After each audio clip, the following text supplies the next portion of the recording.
Story की opening में हम जांग फैमिली की डॉटर जांग निंग से मिलते हैं, जो फू फैमिली के सन जुन के बैंकरप्ट होने पर अपने दोस्तों को पार्टी दे रही होती है और खुद भी फुल टू एंजॉय करने में लगी थी। और वहीं हम जुन को देखते हैं और पता चलता है कि कुछ ट्रिक्स प्ले करके उसके छोटे भाई ने उसे फू फैमिली से बाहर निकलवा दिया था। उसका दोस्त बोलता है कि तुम बैंकरप्ट हो गए हो और फिर भी इतना काम बिहेव कर रहे हो। जुन बोलता है कि मेरे स्टूपिड भाई को कुछ दिनों के लिए पावर एंजॉय करने दो, और जुन बस बैंकरप्सी का नाटक कर रहा होता है। उसका दोस्त बोलता है कि तुम्हारे बैंकरप्सी के बारे में जानकर निंग तो सेलिब्रेट कर रही है। जुन बोलता है कि वे खुश है तो अच्छी बात है, क्योंकि मैं उसके लिए कुछ भी करने के लिए तैयार हूँ। अब निंग नशे में पार्टी से बाहर आती है और जुन उसके पास आता है तो बोलने लगती है कि अब तो तुम ब्रोक हो चुके हो, तो यहाँ पे क्या कर रहे हो। जुन बोलता है कि बस तुम एंजॉय कर रही थी तो मैं तुम्हें देखने चला आया। निंग बोलती है कि तुम्हें मेरे सामने रफ टफ बनने की जरूरत नहीं है, मुझे पता है कि अभी तुम्हारी हालत काफी खराब है और तुम टेंशन मत लो, मैं तुम्हें सपोर्ट करूंगी, पर उसके लिए तुम्हें मेरे सामने बैक करना होगा। जुन बोलता है कि आज रात देख लेते हैं कि मैं तुम्हारे सामने बैक करूंगा या तुम मेरे सामने, और उसे किस करता है और दोनों एक दूसरे के साथ मेकआउट करने लगते हैं। पर निंग उसे रूम में चलने को बोलती है और दोनों एक दूसरे के साथ इंटीमेट होते हैं। अब नेक्स्ट मॉर्निंग निंग की नींद खुलती है तो उसे रात की सारी चीजें याद आने लगती है और वे हैरान थी कि वे रात में जुन के साथ सो चुकी है। और जब ही रूम के बाहर से बटलर की आवाज आती है और बोलता है कि अब रात में बहुत ही आवाजें निकाल रही थी। अब निंग क्या ही बोलती है और अपने ग्रैंड माँ के बारे में पूछती है और बटलर बताता है कि ग्रैंड माँ उनका नीचे इंतजार कर रही हैं और उनसे कुछ इंपॉर्टेंट बात करना चाहती हैं। और निंग बहुत ही टेंशन में आती है जब तक जुन जग चुका था और उसे गुड मॉर्निंग विश करता है।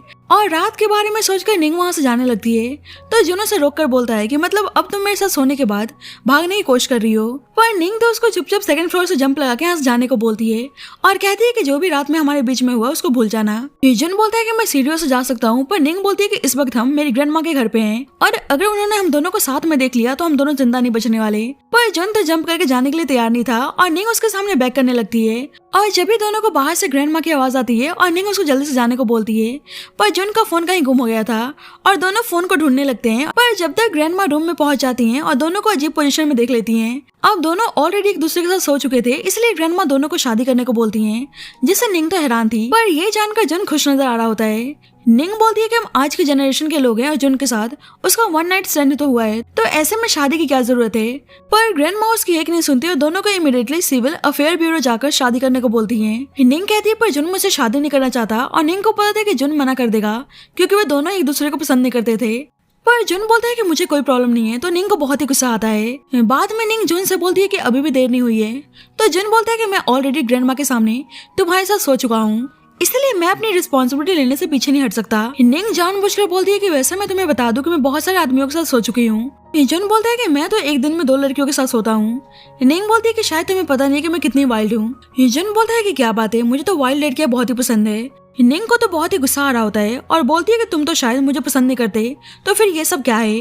और फिर बोलती है कि अच्छा तुम्हारी फैमिली ने तुम्हें घर से बाहर निकाल दिया है और तुम ब्रोक हो चुके हो, इसलिए अब तुम मुझे लाइक करने का नाटक कर रहे हो। मुझे पता नहीं था कि तुम पैसों के लिए इतना नीचे गिर जाओगे। जुन जानबूझकर बोलता है कि तुमने सही कहा, मैं पैसों से बहुत ही प्यार करता हूँ और कल मैंने तुम्हारी बॉडी को भी टेस्ट किया था, इसलिए अब मुझे तुम्हारी बॉडी की भी एडिक्शन हो गई है। निंग बोलती है कि ठीक है, लेकिन बाद में पछताना मत।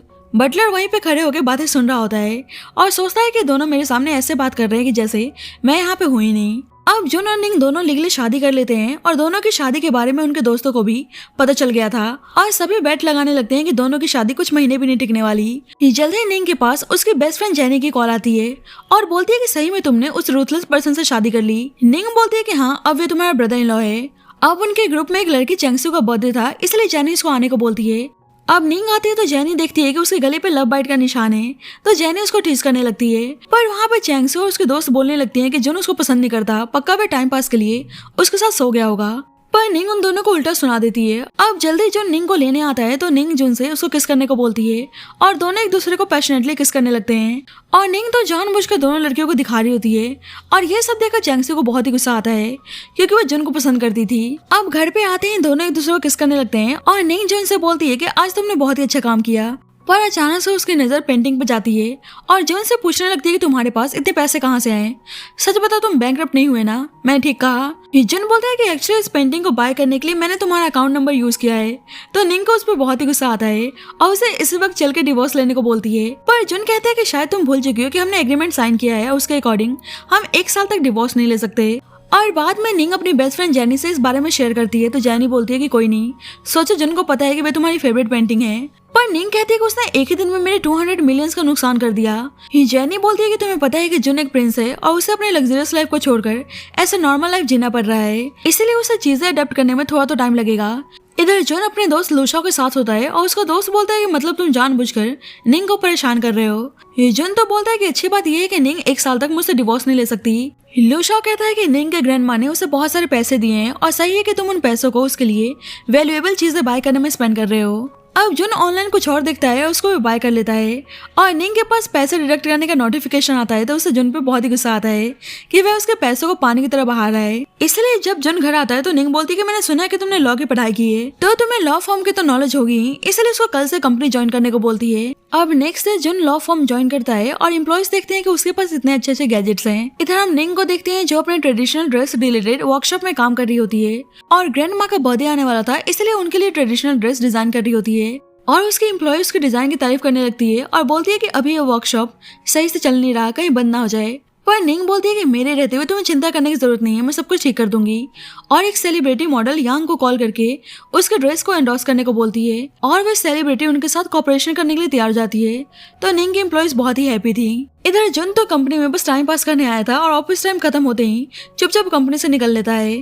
तो मैनेजर हैरान था कि ये सब क्या हो रहा है। अब निंग जुन को लेने आई थी और जुन आता है तो निंग उसके साथ फ्लर्ट करने लगती है और उसे डिनर पे चलने को बोलती है। अब जुन देखता है कि इस रेस्टोरेंट में कस्टमर्स नजर नहीं आ रहे हैं और निंग बताती है कि उसने पूरे रेस्टोरेंट को बुक कर लिया है। तो जुन हैरान था और बोलता है कि तुमने कुछ ज्यादा ही पैसे स्पेंड नहीं कर दिए। निंग बोलती है कि ये छोड़ो, कंपनी में तुम्हारे कलीग्स और मैनेजर ने तुम्हें परेशान तो नहीं किया और कहती है कि आई नो ऐसे कंपनी में काम करना तुम्हारे लिए डिफिकल्ट हो रहा होगा। पर जुन क्या ही बताता कि वे बस टाइम पास करके आए है। अब जल्दी एक आदमी जुन के पास आता है और जुन पूछता है कि तुम हो कौन। निंग सोचते है कि वैसे तो जुन लोगों को मैनिपुलेट करने में माहिर है और आज अपने ही ग्रुप के लोगों को पहचान नहीं रहा। वे आदमी जुन से उल्टा बोलने लगता है कि तुम फू फैमिली के अब यंग मास्टर नहीं रहे और फिर भी तुम मेरे सामने ऐसे आकर दिखा रहे हो। तुम्हें पता नहीं है कि फू फैमिली के बिना तुम्हारी कोई औकात नहीं है। और ये सुनकर निंग उस आदमी पे गुस्सा करने लगती है और उस आदमी को पता है कि निंग भी रिच फैमिली से बिलोंग करती है और वह उसको ऑफेंड नहीं कर सकता, इसलिए माफी मांगता है और जुन से बोलता है कि मतलब अब तुम्हारे पास पैसे नहीं है तो अब तुमने मिस जियांग को अपना स्पॉन्सर बना लिया। निंग उस आदमी को थप्पड़ मारती है और बोलती है कि चुपचाप यहाँ चले जाओ, नहीं तो मैं तुम्हारी ऐसी हालत करूंगी कि तुम्हें कोई स्पॉन्सर करने वाला भी नहीं होगा। और वे आदमी दोनों को धमकी देकर चला जाता है। जुन निंग से बोलता है कि क्या बात है, आज तुम मेरी हेल्प कर रही हो। निंग कहती है कि तुम मेरे हस्बैंड हो और जब तक मैं तुम्हारे साथ हूँ तुम्हें कोई बुली नहीं कर सकता। और पता चलता है कि आदमी जुन के छोटे भाई चैंग के बोलने पर जुन को परेशान करने गया था। वे आदमी चैंग से बोलता है कि आपने देख ही लिया होगा कि मैंने आपके बड़े भाई को नीचा दिखाने की कोशिश की, लेकिन उसने बिल्कुल भी फाइट बैक नहीं किया। आप सही में उसको हराने में कामयाब हो गए। चैंग बोलता है कि तुमने चेक तो किया ना, अब्रॉड में मेरे भाई का कोई एसेट्स तो नहीं है। मैं नहीं चाहता कि वे दोबारा से अपने पैरों पे खड़ा हो जाए। वे आदमी बोलते हैं कि आप चिंता मत करो, मैंने सबको चेक कर लिया है और सबको पता है कि जुन और निंग दोनों एक दूसरे के दुश्मन हैं और इस वक्त निंग जुन को सपोर्ट कर रही है, इसलिए वे आपका कुछ नहीं बिगाड़ सकता। अब जल्दी रेस्टोरेंट से जुन और निंग जा रहे होते हैं तो जुन को देखकर चैंग की हवा टाइट हो जाती है क्योंकि चैंग जुन से बहुत ही डरता था। बाद में क्लाइंट जुन से इन्वेस्टमेंट के रिगार्डिंग बात कर रहा होता है और यह आदमी निंग का एक दोस्त ही था और उसे पता है कि निंग की ग्रैंडमा ने निंग को बहुत सारे पैसे दिए हैं, इसलिए वह निंग की कंपनी से कुछ बेनिफिट चाहता था। जुन उस आदमी से उसके अकाउंट में $8 मिलियन ट्रांसफर करने को बोलता है और कहता है कि इसके बदले मैं तुम्हें निंग के साइड से 10 टाइम्स ज्यादा प्रॉफिट दिलाऊंगा। अब ये सारी बातें जानी सुन लेती है और वीडियो बना के निंग को सेंड कर देती है कि अपने हस्बैंड से बच के रहना। अब निंग उस वीडियो को देखती है तो उसकी एम्प्लॉय बोलने लगती है कि आपके हस्बैंड तो आपके ही पैसों को यूज करना चाहते हैं, पर निंग कहती है कि अभी उसे इस चीज की फिक्र नहीं है और अभी उसे अपने ट्रेडिशनल ड्रेस को फेमस कराना था।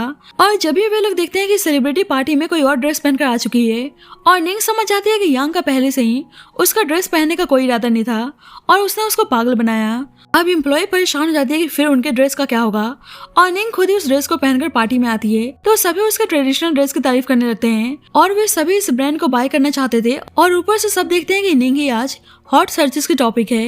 एक्चुअली खुद ही निंग ने हॉट सर्चेस को बाय कर लिया होता है। एक्चुअली उसने पब्लिश करवा दिया था कि वे जुन साथ तो हैं पर वे रियल कपल नहीं हैं और दोनों चाइना के रॉयल फैमिली से बिलोंग करते थे, इसलिए लोग उनके बारे में सर्च कर रहे होते हैं। अब जुन का दोस्त भी उस न्यूज को देखता है और बोलता है कि मुझे यकीन है कि इस न्यूज को पब्लिश करवाने के पीछे निंग का ही हाथ है। अब चेंगसू जुन से बात करने आती है तो निंग उनको देखकर बोलती है कि आज उसे एक और हॉट टॉपिक मिल चुका है। पर जुन चेंगसू को इग्नोर करके निंग के पास आता है और बोलता है कि अब तुम कौन सा टॉपिक हॉट सर्चेस में लाने की सोच रही हो। निंग बोलती है कि टॉपिक ऐसा रहेगा कि एक हस्बैंड अपनी वाइफ को अपने स्वीट हार्ट के लिए चीट कर रहा है और हस्बैंड और वाइफ तो हम ही है और तुम्हारी स्वीट हार्ट चेंगसू। कमाल है ना टॉपिक। और यह सुनकर जुन उसको पार्टी से बाहर लेकर आता है और उसको फोर्सली किस करने लगता है और निंग उससे रोकती है और बोलती है कि तुम गुस्सा क्यों हो रहे हो, हम कौन से रियल कपल हैं और वैसे भी चेंगसू तुम्हारी स्वीट हार्ट ही तो है, मैंने गलती क्या बोला। जुन कहता है कि चेंगसू मेरी कोई नहीं है और पूछता है कि वह ट्रेडिशनल ड्रेस में क्या कर रही है। निंग कहती है कि एक मॉडल ने प्रॉमिस करके इस ड्रेस को पहनने से मना कर दिया, इसलिए उसको पहनकर आना पड़ा। जुन उससे फिर से किस करने लगता है और जब भी जैनी आती है और दोनों को किस करते हुए देख लेती है, इसलिए माफी मांग के वहां से चली जाती है। जुन दोबारा से किस करने जाता है तो निंग बोलती है कि अभी मुझे पार्टी अटेंड करनी है, इसलिए तुम खुद को थोड़ा सा कंट्रोल करो। और जुन फ्रस्ट्रेट होकर स्मोक करने लगता है। बाद में निंग जैनी को कॉल करती है और बोलती है कि जुन मुझे इतना हार्ड किस करता है जैसे वह मुझसे कितना प्यार करता हो, पर तुम्हें पता है ना कि वह मुझे पसंद नहीं करता। जैनी बोलती है शायद उसे तुम्हारी बॉडी से प्यार है, पर निंग कहती है कि ऐसा नहीं है, मुझे लगता है कि वह मेरे क्लोज इसलिए आ रहा है ताकि मेरी सारी प्रॉपर्टीज को हड़प सके। पर जब भी जुन आता है और निंग कॉल कट कर देती है। जुन बताता है कि उसने उसके लिए हाउस बाय किया है और निंग देखती है कि हाउस $8 मिलियन की है, तो बोलती है कि तुम्हारे पास इतने सारे पैसे कहाँ से आए। जुन बोलता है कि तुम अपने दोस्तों से थोड़ा सा संभल के रहा करो। और जब भी जैनी मैसेज करती है कि मैं बताना भूल गई थी कि उस दिन तुम्हारे हस्बैंड जुन ने तुम्हारे दोस्त से $8 मिलियन लिए थे। और निंग सोचती है कि जुन के पास पैसों की कमी नहीं है, इतने पैसों से तो वह दोबारा से अपने पैरों पे खड़ा हो सकता था, पर उसने उसके लिए हाउस बाय क्यों किया। और इस वक्त उसको कुछ भी समझ में नहीं आ रहा होता है। अब ग्रैंड माँ का बर्थडे था और निंग के स्टेप मदर और उसके स्टेप सिस्टर यांगशी भी आई होती हैं। यांगशी निंग के सामने अच्छा बनने का नाटक करती है और बोलती है कि आप और जुन तो एक दूसरे को हेट करते हैं, तो आपने शादी क्यों की। निंग बोलती है कि तुम्हें मेरे बारे में सोचने की जरूरत नहीं है। निंग के फादर यांगशी से सही से बात करने को बोलते हैं, पर निंग उनके बीच में पढ़ने से मना करती है। अब जल्दी ग्रैंड माँ आती है और यांगशी उनको बर्थडे प्रेजेंट में एक नेकलेस देती है और उसकी मदर बताती है कि इस नेकलेस को खुद यांगशी ने डिजाइन किया है। पर निंग देखती है कि ये नेकलेस उसका डिजाइन किया हुआ है। एक्चुअली निंग एना नेम से वर्ल्ड वाइड अपने डिजाइन के लिए फेमस थी, पर यांगशी को कोई आइडिया नहीं था। निंग बोलती है कि अच्छा तो ये नेकलेस तुमने डिजाइन किया है, और अभी भी यांगशी सच बताने के लिए तैयार नहीं थी, इसलिए निंग बोलती है कि डिजाइन एना की है। और यांगशी नाटक करने लगती है कि उसका हाथ इंजर्ड हो गया था, इसलिए उसने एना से सिमिलर डिजाइन बनाने को बोला था और माफी मांगने लगती है। तो ग्रैंड माँ बोलती है कि कोई बात नहीं। निंग अपना गिफ्ट देती है तो उसकी स्टेप मदर बोलने लगती है कि तुम ग्रैंड माँ को एक नॉर्मल ट्रेडिशनल ड्रेस दे रही हो, पर ग्रैंड माँ को तो निंग का गिफ्ट बहुत ही अच्छा लगता है।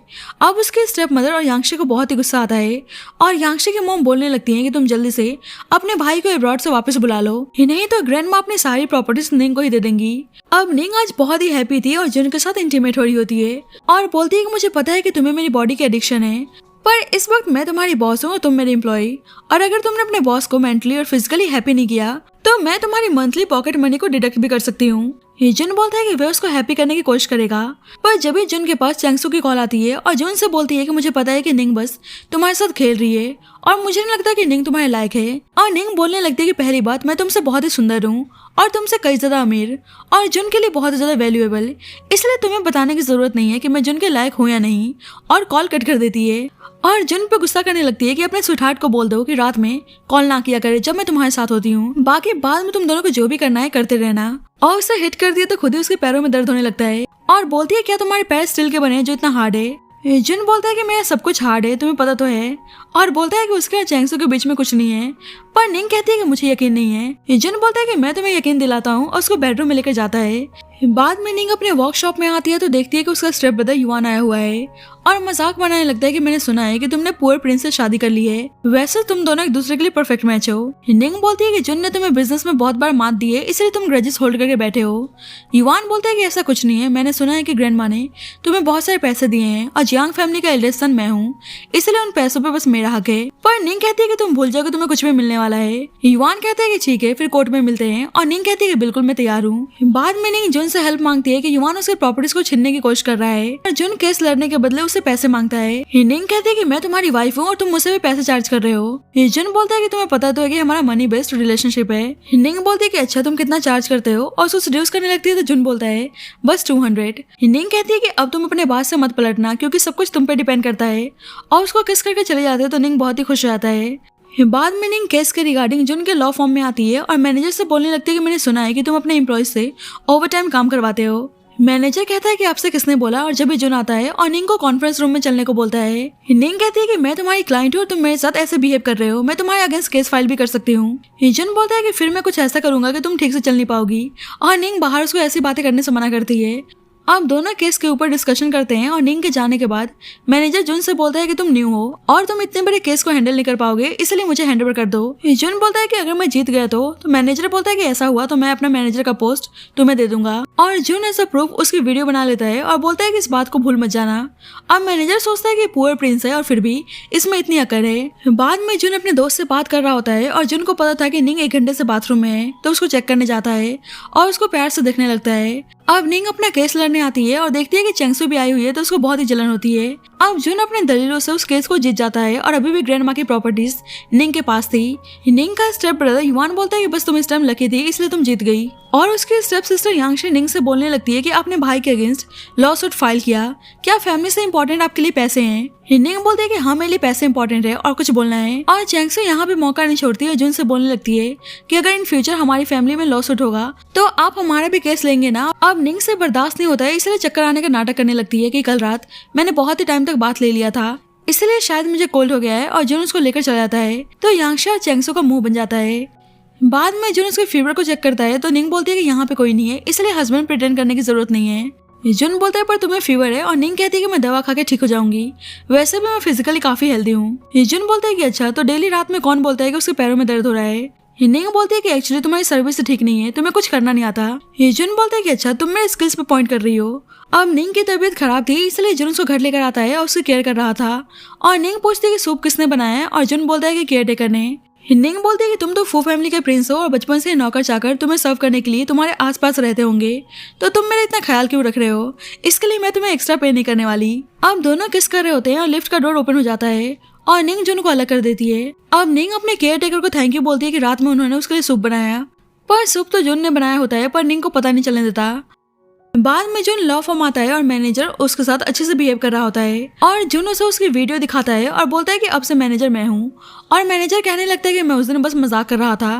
पर जब भी उसके पास उसके बॉस की कॉल आती है और वह जुन को उसका पोजीशन देने को बोलता है। बाद में जेनी निंग को एक वीडियो सेंड करती है और निंग देखती है कि रिपोर्टर्स ने उसकी वीडियो पब्लिश कर दी है जब वे बोल रही थी कि उसके लिए पैसे बहुत ही इंपॉर्टेंट है, और निंग को पता चल जाता है कि सारा काम उसके स्टेप सिस्टर यांगशी का है, इसलिए उसे कन्फ्रंट करती है। पर यांगशी तो उसके सामने अच्छा बनने का नाटक करती है और बोलती है कि आप खुद ही इतनी फेमस है इसलिए रिपोर्टर्स ने खुद ही आपकी वीडियो ली होगी।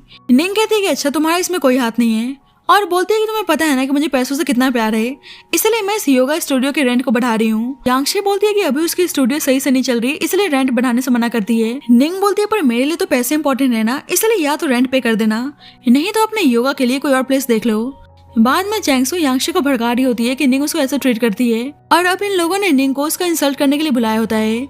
सब देखते हैं कि निंग के पास एक्सपेंसिव डायमंड है, तो चेंगसू बोलने लगती है कि तुम एक्सपेंसिव चीजों में पैसे इन्वेस्ट करती हो पर तुम्हारी पसंद बहुत ही ओल्ड फैशन है। निंग सोचती है कि चेंगसू ने उल्टा उसके डिजाइन किए हुए नेकलेस को पहना है और उल्टा उसको ओल्ड फैशन बोल रही है। अब चेंगसू ने जानबूझकर सेलिब्रिटी यांग को बुलाया होता है और यांग माफी मांगती है कि उसे इंटरनेशनल ब्रांड एंडोर्स करने का मौका मिला था, इसलिए वह उनके स्मॉल वर्कशॉप के ड्रेस को एंडोर्स नहीं कर पाई। निंग तो समझ रही होती है कि सब उसका मजाक बनाने की कोशिश कर रही है, इसलिए बोलती है कि फिर तो कॉन्ट्रैक्ट तोड़ने के लिए डैमेजेस पे करना चाहिए, और $1 मिलियन पे करने को बोलती है तो सबका मुंह बन जाता है।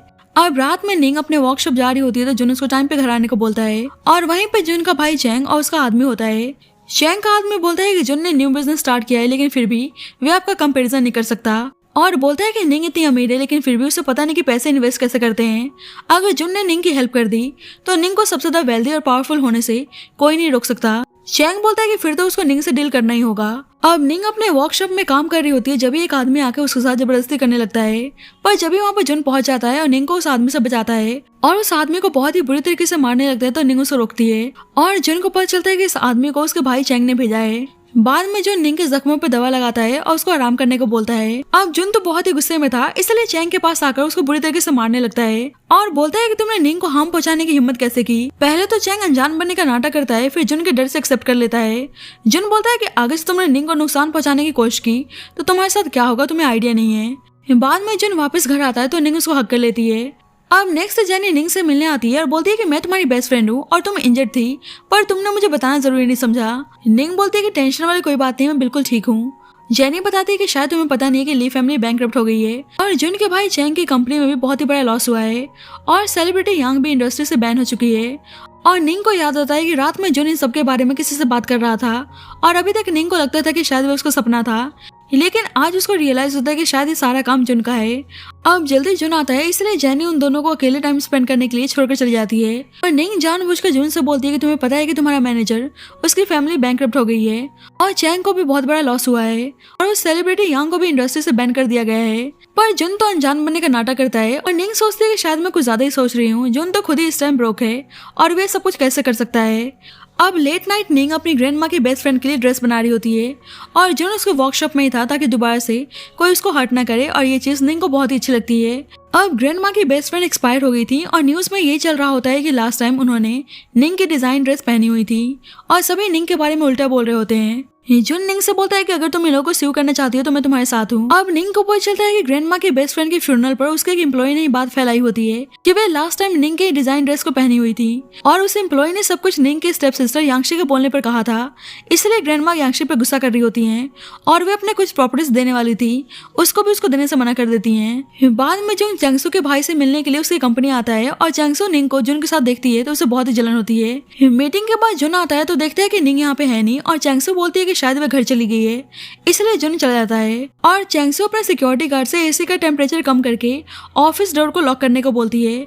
अब जुन घर आके चेक करता है पर उसे पता चलता है कि निंग अभी तक घर नहीं आई और निंग इधर ऑफिस में लॉक थी और जुन उसे कॉल करता है पर उसका कॉल मिल नहीं रहा था और निंग ठंड में ऑफिस में बैठी होती है और जुन उसको ढूंढते हुए ऑफिस आता है और निंग बोलने लगती है कि बेशक तुम मुझे पसंद नहीं करते पर तुम मुझे ऐसे अकेले छोड़कर कभी नहीं जाओगे और जुन बोलता है कि मैं प्रॉमिस करता हूँ और उसे घर लेकर आता है और जुन को आइडिया लग गया था कि चैंगसू ने जानबूझकर निंग को वहाँ पे लॉक किया था, इसलिए नेक्स्ट डे चैंगसू की कंपनी आकर बोलता है कि अब से भी इस कंपनी का न्यू प्रेसिडेंट है। चैंगसू का भाई बोलता है कि मेरी सिस्टर ने जो भी कल किया उसके लिए मैंने ऑलरेडी माफी मांग ली है, पर जुन सभी शेयर होल्डर से बोलता है कि क्या किसी को ऑब्जेक्शन है, पर कोई भी उसके खिलाफ जाने की हिम्मत नहीं कर सकता था और शेयर होल्डर्स चैंगसू के भाई से बोलने लगते हैं कि उसने मिस्टर फू को ऑफेंड करके बहुत बड़ी गलती की है। बाद में निंग जेनी के साथ रेस्टोरेंट आती है और जेनी को पता चलता है कि चैंगसू ने निंग को मारने की कोशिश की थी तो उसको चैंगसू पर बहुत ही गुस्सा आ रहा होता है।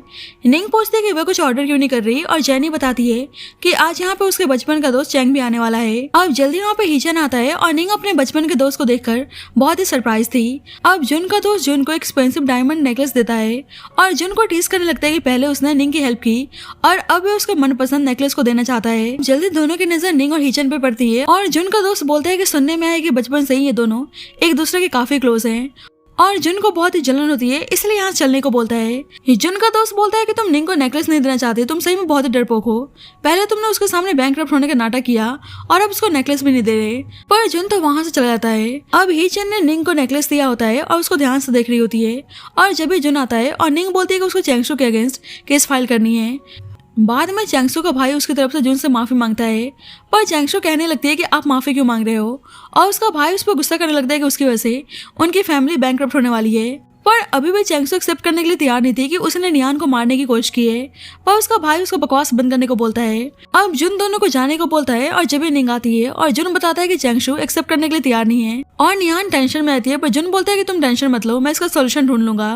निंग बोलती है कि चैंगसू तुम्हारी स्वीट हार्ट है तो क्या तुम उसकी तकलीफ बर्दाश्त कर पाओगे। जुन बोलता है कि ठीक है फिर मैं उसको जाने देता हूँ और निंग उसको ऐसा करने से मना करती है। जुन बोलता है क्या हुआ, तुम गुस्सा हो गई। निंग बोलती है कि पहले तो मैं तुमसे गुस्सा थी पर जब तुम मुझे बचाने आए तो अब मैं तुमसे गुस्सा नहीं हूँ। अब जल्दी हीचन से रिलेटेड कॉल आती है और निंग चली जाती है तो जुन को फिर से बहुत ही जलन होती है। अब निंग जेनी के साथ ऑक्शन में आती है और जेनी बोलती है कि तुम उस चैंगसू को कैसे भी करके सजा दिला के रहना। अब निंग एक डायमंड नेकलेस को कब से ऑक्शन से बाय करना चाहती थी पर उसे पता चलता है कि उस डायमंड को ऑलरेडी किसी ने बाय कर लिया है। अब जल्दी वे दोनों हीचन के बॉडीगार्ड को देखते हैं और सोचते हैं कि कहीं उसके हाथ में वही डायमंड नेकलेस तो नहीं है।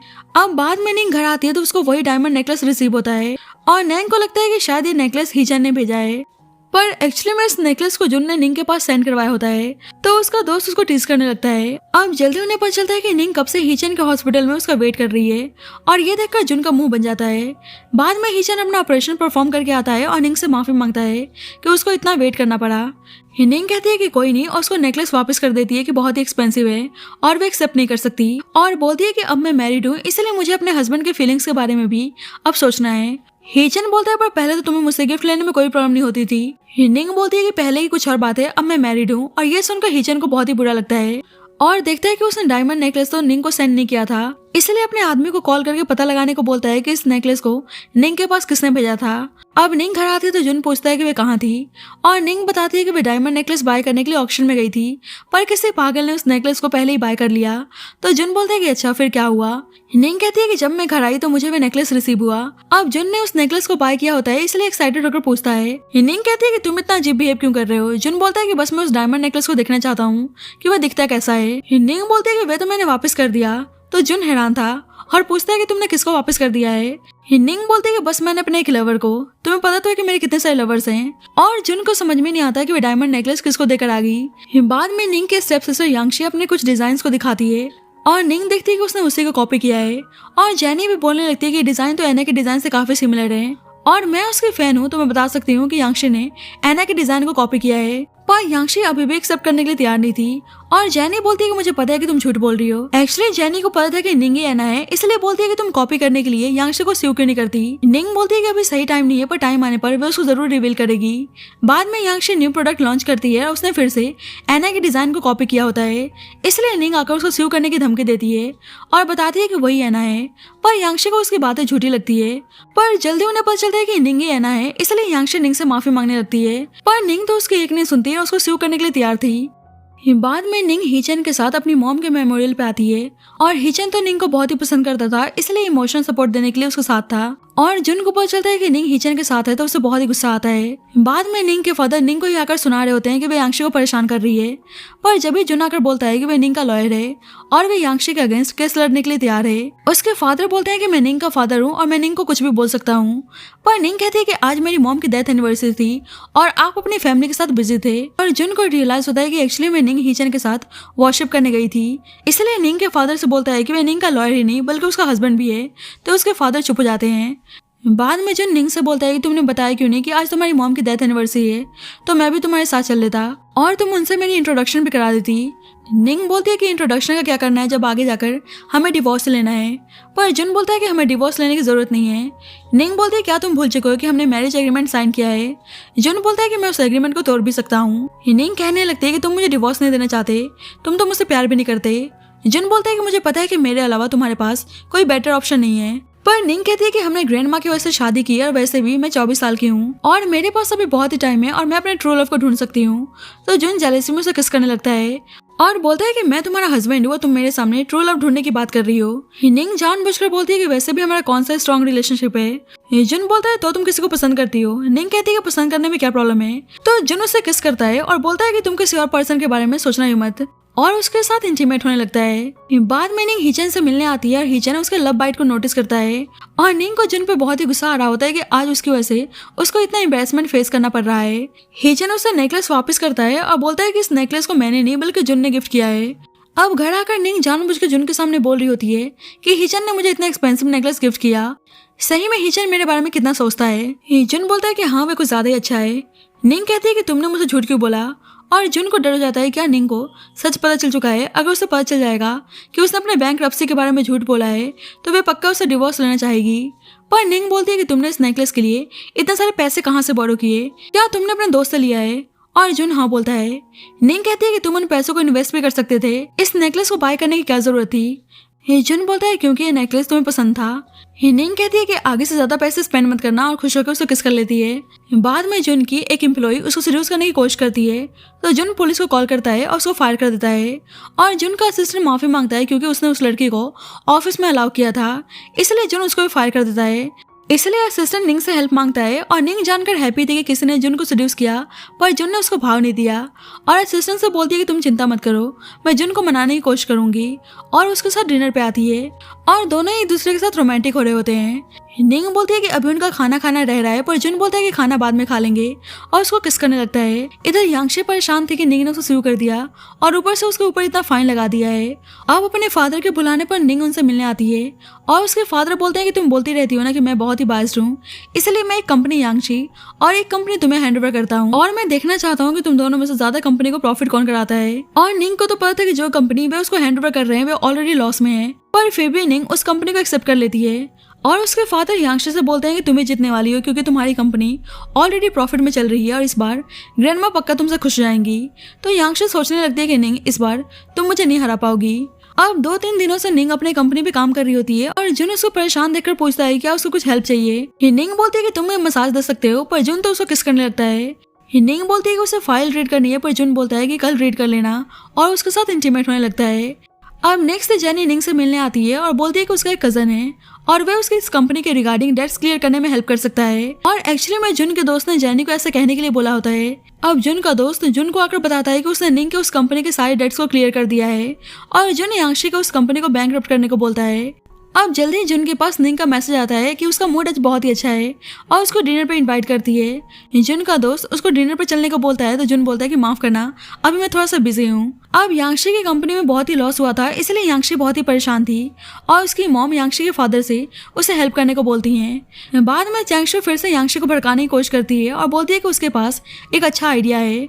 अब यांगशी एक टैक्स कमिश्नर को पैसे देकर निंग की कंपनी पे रेड डलवाने आती है, पर कंपनी का टैक्स स्टेटस बिल्कुल ठीक था और निंग यांगशी से बोलती है कि मुझे पता है कि तुम ही जानबूझकर मुझे फ्रेम करना चाहती हो। और यहाँ यांगशी शरीफ बनने का नाटक करती है और उसके फादर भी यांगशी पे ब्लेम लगाने से मना करते हैं। और पता चलता है कि टैक्स कमिश्नर ने इस बारे में ऑलरेडी निंग को इन्फॉर्म कर दिया होता है और टैक्स कमिश्नर जुन के बोलने पर निंग की हेल्प कर रहा था और निंग को इस बारे में बिल्कुल भी आइडिया नहीं था और सोचते हैं कि कौन है जो उसको इतना सपोर्ट कर रहा है। बाद में निंग को पता चलता है कि लास्ट टाइम वह सूप जुन ने उसके लिए बनाया था और उसको समझ में नहीं आता कि बस वे कॉन्ट्रैक्ट कपल हैं, तो जुन उसके लिए इतना क्यों कर रहा है। और सोचते हैं कि कहीं जुन मुझे पसंद तो नहीं करता, लेकिन फिर उसको लगता है कि यह पॉसिबल कैसे हो सकता है। पर इसके बाद भी वो जुन के बारे में ही सोच रही होती है। बाद में ग्रैंडमा अपनी सारी प्रॉपर्टीज निंग को हैंड ओवर कर देती हैं क्योंकि उन्हें बस निंग पे ही भरोसा था और उसे पता चलता है कि ग्रैंडमा को अल्जाइमर डिसीज है, तो उसे बहुत ही बुरा लगता है और रात में इस बारे में सोच सोच कर रो रही होती है। और जुन देखता है कि वे रो रही है तो बोलता है कि मैं तुम्हारे साथ हूँ, इसलिए तुम्हें डरने की जरूरत नहीं है। निंग बोलती है कि तुम भी मुझे एक दिन छोड़कर चले जाओगे, पर जुन बोलता है कि ऐसा कभी नहीं होने वाला, मैं हमेशा तुम्हारे साथ रहने वाला हूँ। बाद में निंग किसी डॉक्टर से चाइना आकर उसकी ग्रैंडमा को ट्रीट करने को बोलती है, पर डॉक्टर बताता है कि उसका आना इम्पॉसिबल है और जुन देख लेता है कि निंग परेशान है। अब जल्दी उस डॉक्टर की कॉल आती है कि वह अब्रॉड वापस आ रहा है, तो निंग हैप्पी होकर इस बारे में जुन को बताती है। बाद में निंग को पता चलता है कि डॉक्टर यहाँ पे ग्रैंडमा को ट्रीट करने इसलिए आया था क्योंकि जुन ने उस डॉक्टर के डायरेक्टर को कॉल करके बोला था। अब निंग जुन को कॉल करती है पर उसका कॉल मिल नहीं रहा था और उसे जुन के फ्रेंड से पता चलता है कि आज जुन ने ऑफ लिया है। निंग सोचती है कि जुन बैंकरप्ट है तो वे सब कुछ कैसे कर सकता है और सब कुछ सोचने लगती है क्या इतने टाइम से जुन ने उसकी हेल्प करते हुए आ रहा था। अब जल्दी जुन की कॉल आती है पर कॉल पे उसका भाई चैंग होता है और उसे ओल्ड हाउस आने को बोलता है। इधर जुन के ग्रैंडपा जुन पे गुस्सा कर रहे होते हैं कि उसने एक लड़की की वजह से बैंकरप्ट होने का नाटक किया और जुन को छोड़कर हमेशा के लिए फू फैमिली में आने को बोलते हैं, पर जुन साफ मना कर देता है, इसलिए ग्रैंडपा उसे हिट कर देते हैं। अब जल्दी निंग आती है और ग्रैंडपा देखते हैं कि निंग ने चैंग को हिट किया है और निंग कहती है कि आपने भी तो मेरे हस्बैंड को हिट किया है। ग्रैंडपा बोलते हैं कि जुन मेरा ग्रैंडसन भी है। निंग उन्हें सुनाने लगती है कि एक तो उन्होंने जुन को फू फैमिली से बाहर निकाल दिया है और अब उसको ऐसे ट्रीट कर रहे हैं। ग्रैंडपा बोलते हैं कि उन्होंने जुन को घर से बाहर नहीं निकाला है, पर निंग उनको सुनाकर चली जाती है और जुन को अच्छा लगता है कि निंग को उसकी इतनी परवाह है। इधर हीचन ग्रैंडमा से बोलता है कि मुझे लगा था कि आप मुझे ही निंग के लिए चूज करेंगी, पर ग्रैंडमा बोलते हैं कि अब वे ओल्ड हो चुकी हैं और उन्हें निंग के लिए कोई ऐसा पर्सन चाहिए था जो उसको प्रोटेक्ट कर सके और मुझे नहीं लगता कि तुम उसको प्रोटेक्ट कर सकते हो। और ये सोचकर हीचन को बहुत ही गुस्सा आता है और खुद को हट कर लेता है। अब निंग को पता चलता है कि हीचन इंजर्ड है तो उसे मिलने के लिए हॉस्पिटल आती है और हीचन उसके सामने बहाना बनाता है कि किसी पेशेंट की फैमिली ने उस पर अटैक कर दिया था। अब निंग हीचन के लिए कुछ खाने के लिए लेने जाती है और जब भी उसके फोन पर जुन की कॉल आती है और हीचन कॉल उठा के बोलता है कि निंग अभी उससे बात नहीं कर सकती। बाद में निंग घर आती है तो उसे पता चलता है कि जुन अभी तक घर नहीं आया और उसे कॉल करती है पर उसका कॉल उठा नहीं रहा था, इसलिए उसे मिलने के लिए कंपनी आती है तो सुनती है कि ऑफिस में जुन के साथ चैंगसू है। चैंगसू जुन से बोल रही होती है कि हम बचपन के दोस्त हैं और मुझसे गलती हो गई, इसलिए मुझे माफ कर दो और उसका लीगल एडवाइजर बनने को बोलती है और कहती है कि निंग को छोड़कर मेरे पास आ जाओ। पर जब भी निंग आकर बोलती है कि जुन बस मुझसे बिलोंग करता है और इसके बाद निंग जुन से बोलती है कि तुम्हें चैंगसू का लीगल एडवाइजर बनने की जरूरत नहीं है। जुन बोलता है कि वह उसकी क्लाइंट है तो प्रॉब्लम क्या है। निंग कहती है कि तुम्हें पता है ना कि वह तुम्हें पसंद करती है और वह जानबूझकर तुम्हारे क्लोज आने की कोशिश कर रही है। जुन बोलता है क्या तुम जेलस हो रही हो। निंग कहती है कि हम हस्बैंड और वाइफ हैं, इसलिए तुम्हें सोच समझ कर चीजें करनी चाहिए। जुन बोलता है कि तुम्हारा क्या, तुम भी तो कल डॉक्टर हीचन से मिलने गई थी, क्या तुम्हें पता नहीं है कि वह तुम्हें पसंद करता है, पहले तुम खुद के बिहेवियर को देखो। निंग बोलती है कि मैंने पहले ही बता दिया था कि मैं कैसी पर्सन हूँ और फिर भी तुम मेरे साथ शादी करने के लिए तैयार हो गए और तुम्हें पता है कि मैंने शादी बस ग्रैंड माँ की वजह से की है। हिजन बोलता है कि सही कहा, मैं ही पागल था, मतलब तुम डेली मेरे साथ ग्रैंड माँ की वजह से सोती हो। निंग को गुस्सा आता है, उसको थप्पड़ मारती है और बोलती है कि तुमने सही कहा, मैं सब कुछ ग्रैंड माँ की वजह से कर रही थी, लेकिन तुम टेंशन मत लो, डिवोर्स के बाद तुम्हें मेरे साथ सोने की जरूरत नहीं है। हिजन बोलता है कि मतलब तुम बस हमारे डिवोर्स का वेट कर रही थी और निंग बोलती है कि बिल्कुल। हिजन को बुरा लगता है और कहता है कि तुम्हारी नजरों में हमारी शादी बस एक कॉन्ट्रैक्ट थी। निंग कहती है कि तुम्हें और क्या लगा, वहाँ चली जाती है। अब ये सारी बातें चैंगसू सुन लेती है और कॉल करके हिजन को बता देती है। अब जुन जा रहा होता है तो निंग के बारे में सोचने में लगा था कि कल उनकी एनिवर्सरी है और वे डिवोर्स के बारे में सोच रही है और जब भी उसका एक्सीडेंट हो जाता है। अब जुन हॉस्पिटल में था और जुन को डाउट था कि पक्का इस एक्सीडेंट के पीछे उसके छोटे भाई चैंग के अंकल का हाथ है, इसलिए अपने दोस्त से इस बारे में इन्वेस्टिगेट करने को बोलता है। अब जल्दी जुन के पास डॉक्टर हिचन की कॉल आती है और कल उसको निंग के साथ डिवोर्स लेने जाने को बोलता है। जुन बोलता है क्या उसे निंग ने ऐसा कहने को बोला है। हिचन बोलता है क्यों, तुम्हारे मैरिज एग्रीमेंट में मेंशन नहीं है। जुन बोलता है खुद निंग आके डिवोर्स के लिए बोलेगी जब भी वो रेडी होगा और उसे बहुत ही गुस्सा आता है। अपने दोस्त से उसे हॉस्पिटल से डिस्चार्ज कराने को बोलता है। इधर निंग सोच रही होती है क्या सही में जुन उसे डिवोर्स लेना चाहता है और जब भी जुन आता है और बोलता है कि हमारा कॉन्ट्रैक्ट एक्सपायर नहीं हुआ और तुम अभी से डॉक्टर के साथ रहने के लिए तैयार हो, पर सुन लो मैं तुम्हें डिवोर्स नहीं देने वाला और अगर मुझे तुम्हें अपने पास रखने के लिए फोर्स भी करना पड़े तो मैं करने के लिए तैयार हूँ, क्योंकि तुम सिर्फ मेरी हो। और उसको फोर्सलेस किस करने लगता है। निंग बोलती है कि ऐसा मत करो, मुझे डर लग रहा है। जुन बोलता है कि प्लीज तुम्हें छोड़कर मत जाओ।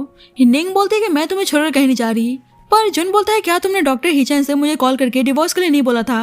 निंग बोलती है पर उसने तो हिचन को उनके मैरिज कॉन्ट्रैक्ट के बारे में भी नहीं बताया है। और यहाँ पर जुन नियांग को बताता है कि वो जब 19 साल का था जब से उसको पसंद करते हुए आ रहा है और माफी मांगता है कि उसने उस पर गुस्सा किया और बोलता है कि मैं तुम्हें हिचन के साथ देखता हूँ तो पता नहीं मुझे क्या हो जाता है। और निंग उसे किस कर लेती है और बोलती है कि तुमने मुझे पहले क्यों नहीं बताया कि तुम मुझे पसंद करते हो। पर जुन कहता है कि मुझे लगा तुम हिचन को पसंद करती हो, पर निंग कहती है कि ऐसा कुछ नहीं है और जुन उसे किस करता है और फाइनली दोनों की सारी मिसअंडरस्टैंडिंग क्लियर हो गई थी। निंग बोलती है क्या सही में चैन ने तुमसे डिवोर्स के लिए बोला और कहती है कि मैं उससे बात करूंगी। और वे हिचन से मिलने आई थी तो जुन भी उसके साथ आया था और बोलता है कि पता नहीं हिचन का कैसा इरादा है, इसलिए मैं तुम्हें उसके साथ अकेले नहीं छोड़ सकता। अब जल्दी हिचन आता है और निंग बोलती है तुमसे किसने कहा कि मैं जुन से डिवोर्स लेना चाहती हूँ। हिचन बोलता है कि जुन तुम्हारे लायक नहीं है। निंग बोलती है कि जुन मुझे प्रोटेक्ट करता है और हिचन कहता है कि इस वक्त जुन ब्रोक है और ये तुम्हें प्रोटेक्ट कैसे कर सकता है। और यहाँ पर जुन बता देता है कि वो ब्रोक नहीं है और ये जानकर निंग को उस पर बहुत ही गुस्सा आता है कि उसने अपने बैंकरप्सी के बारे में झूठ बोला। जुन बोलता है कि मैंने सबको जानबूझकर किया ताकि मैं तुमसे शादी कर सकूं और निंग इमोशनल हो जाती है कि उसने बस उसके लिए बैंकरप्ट होने का नाटक किया और उसे किस करने लगती है और फाइनली दोनों के बीच में सब कुछ ठीक हो गया था। पर जल्दी उन्हें पता चलता है कि ग्रैंड माँ की तबीयत खराब हो गई है और बटलर से पता चलता है कि उसके स्टेप सिस्टर यांगशी ने ग्रैंड माँ को बता दिया है कि दोनों का बस कॉन्ट्रैक्ट मैरिज है।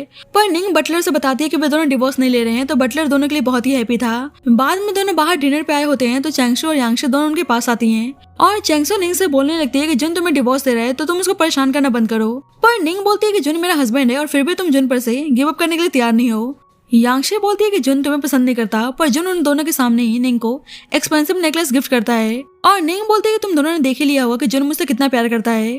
और जुन चैंगशू से बोलता है कि जल्दी उसका बिजनेस डिस्ट्रॉय होने वाला है और यांगशी की वजह से ग्रैंड माँ की तबीयत खराब हुई थी, इसलिए निंग बोलती है कि अब वे उसको पक्का स्यू करने वाली है। अब जुन फाइनली अपनी कंपनी में वापस जा रहा था और निंग उसके लिए बहुत ही हैप्पी थी। अब बोर्ड मीटिंग में सभी जुन को प्रेसिडेंट बनाने के लिए वोट करते हैं और चैंग भी जुन को ही वोट करता है, तो चैंग के अंकल उस पर गुस्सा करने लगते हैं कि उसने अपने आप को वोट क्यों नहीं डाला।